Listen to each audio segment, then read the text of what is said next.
there was a Russian physiologist in the early 20th century named Nikolai Bernstein, who I wrote about in the book. And one day he was watching blacksmiths hammering whatever they're hammering, black metal, Metal, yeah. steel. And he was watching the blacksmith taking the hammer back, the arc of the hammer coming back and the arc of the hammer coming down. And he was noticing that the arcs were changing, were variable each time. But the blacksmith was striking the metal in the same spot every time with perfect precision. And so he ended up charting this arc and this movement. And he kind of coined this phrase, repetition without repetition, meaning that you can repeat the same outcome without necessarily repeating the movements to get to that point. The truth is that we can't repeat the movements to get to that point. Every one of our movements is inherently variable due to motor noise, due to fatigue, due to any number of elements about why. But there's inherently going to be variability in every single movement we make. It's why, try writing your name the same way every time. It's not going to happen, right? There's going to be some perturbation, some difference in how we sign our name, how we make every movement.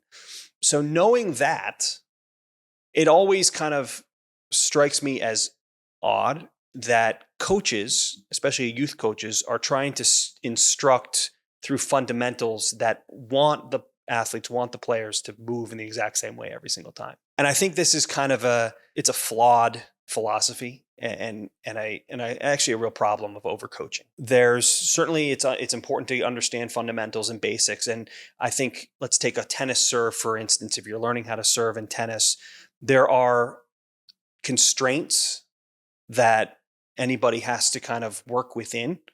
Most of these constraints are physics related. If you want the ball to land in a certain spot at a certain speed, with a certain amount of spin, you're going to have to hit the ball in a certain angle at a certain point, right? Like, there's physics that you cannot get around. But getting to that point, getting to that, like the arc of the blacksmith, the outcome can be repeatable and successful each time, even if the repetition to get there, the movement to get there, is not. But that's not typically how a lot of coaching is done today, right? Again, especially with youth coaching, there's a lot of, this is how I was taught. This is how I want your form to look like, even if it doesn't work for every kid. I mean, I loved your interview with Furyk, who talked about how he developed his swing, which was largely based on feel. It was not based on the mechanics of what it was supposed to be. Yes, he had to hone those mechanics later on, and there's certain physics of what he's trying to do with each shot that cannot be worked around or avoided.